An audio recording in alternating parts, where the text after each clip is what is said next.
Hello friends, welcome back to my YouTube channel. आज हम पढ़ने वाले हैं एसएससी। एसएससी कौन होता है वो आज हम पूरी डिटेल में पढ़ने वाले हैं। एसएससी का जो सेक्शन है वो सेक्शन 2 सबसेक्शन 7 है। ये आपके एग्ज़ाम पॉइंट ऑफ व्यू से बहुत इंपॉर्टेंट है। A person who pays tax और any sum of money under the provision of income tax act 1961 is an income tax SSC.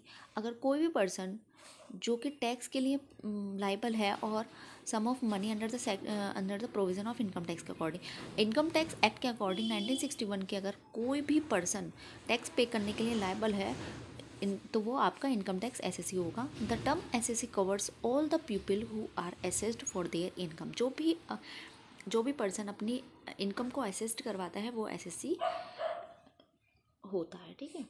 The income of other people for which they are assessable और the profit and loss they have sustain, there are following types of SSC.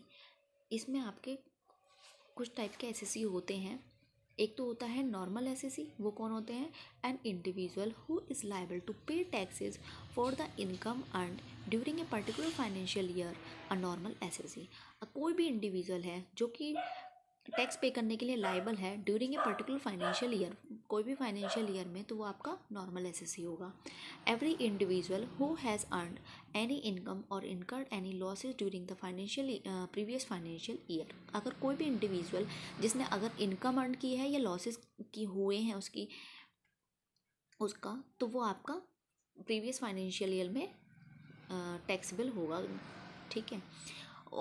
all individual liable to pay interest or penalty or who are supposed to get any refund from the government are categorized as normal SSC। अगर कोई भी individual interest और penalty पे करने के लिए liable है और रिफंड लेने के लिए लाइबल है गवर्नमेंट से, तो वो आपका नॉर्मल एसएससी कहलाएगा, ठीक है। रिप्रेजेंटेटिव एसएससी कौन होते हैं? इन सम केसेस ए पर्सन पे टैक्सेस फॉर द इनकम और losses income by the third party. मतलब जैसे मैं हूँ और मैं कोई भी इनकम अर्न किया और मैं उस पर टैक्स करने के लिए लायबल हूँ, बट मैं किसी थर्ड पार्टी को कह रही हूँ कि आप मेरे टैक्स पे कर सकते हैं क्या, तो वो आपका रिप्रेजेंटेटिव एसएससी होगा, ठीक है।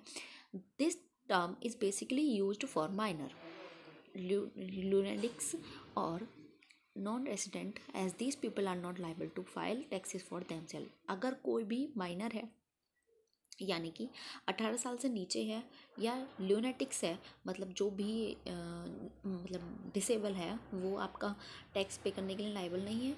और नॉन रेसिडेंट, जो भी नॉन रेसिडेंट है वो आपका टैक्स फाइल करने के लिए लाइबल नहीं है। In such situation representative assessee may be term as an agent और ए गार्जियन।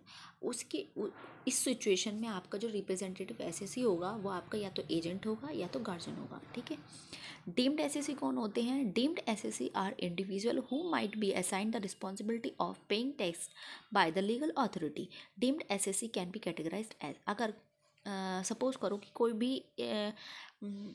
भी टैक्स पेयर है, अगर उसकी सडनली डेथ हो जाती है, तो वो जो गवर्नमेंट है वो आपको डीम्ड एसएससी मान लेगी। कोई भी हो सकता है, या तो उसकी वाइफ होगी या फिर उसका जो भी परिवार में कोई भी होगा सदस्य, तो वो उसको गवर्नमेंट उसको एसएससी मान लेगी, तो उसको हम कहते हैं deemed assessee. A legal heir और the eldest son of a person, मतलब जो लीगली हायर कर जाएगी, या तो वो सबसे उसका बड़ा बेटा होगा who expired without writing a bill, ठीक है, तो वो आपका डीम्ड एसएससी हो जाएगा।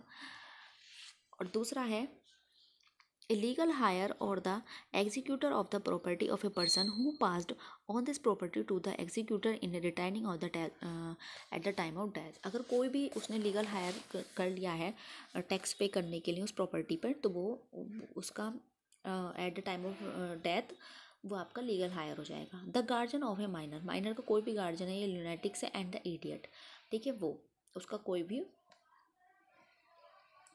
होगा। The agent of non resident India who received income from India, अगर कोई भी नॉन रेसिडेंट है इंडिया का जो कि इनकम फ्रॉम इंडिया रिसीव कर रहा है, तो वो आपका डीम्ड एसएससी हो जाएगा।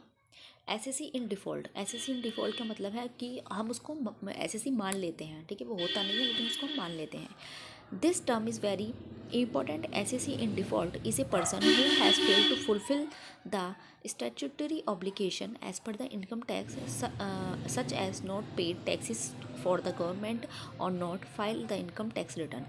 अगर उसने कोई भी इनकम टैक्स पेड नहीं किया है या इनकम टैक्स रिटर्न भी फाइल नहीं किया है, तो for example an employer is suppose to deduct taxes from the salary of his employee before distributing the salary, यानी कि कोई भी एम्प्लॉय है तो एम्प्लॉय ने ही एम्प्लॉयर को सैलरी देने से पहले ही कोई टैक्स अगर फाइल मतलब पे कर दिया है तो वो आपका एसएससी इन डिफ़ॉल्ट हो जाएगा। मतलब जिसको इनकम हुई है वो तो पे नहीं करेगा, लेकिन जो एम्प्लॉय है उसने पहले से अगर कोई टैक्स पे कर दिया है तो वो इन दिस केस वो आपका टैक्स पेयर हो जाएगा, एसएससी हो जाएगा। ठीक है।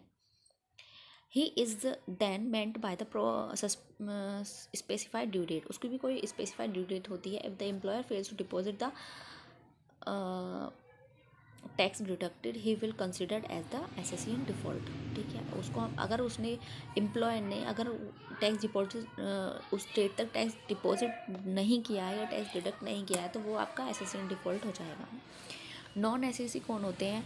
If total income of the entity is less than the exemption limit that entity is called non SSC. अगर उसकी टोटल इनकम एग्जम्पशन लिमिट से कम है तो वो आपका नॉन एसएससी हो जाएगा। जैसे Ram has earned A total income of 1,60,000 in the previous year. अगर राम ने कोई भी इनकम प्रीवियस ईयर में 1,60,000 अर्न की है, he is person and not an assessee of his total income is less than an exemption 2,50,000। अगर उसको 2,50,000 की इनकम मिल रही है और उसको एग्जम्पशन मिल रही है और 1,60,000 उसने इनकम अर्न की है तो वो कैसे हो जाएगा?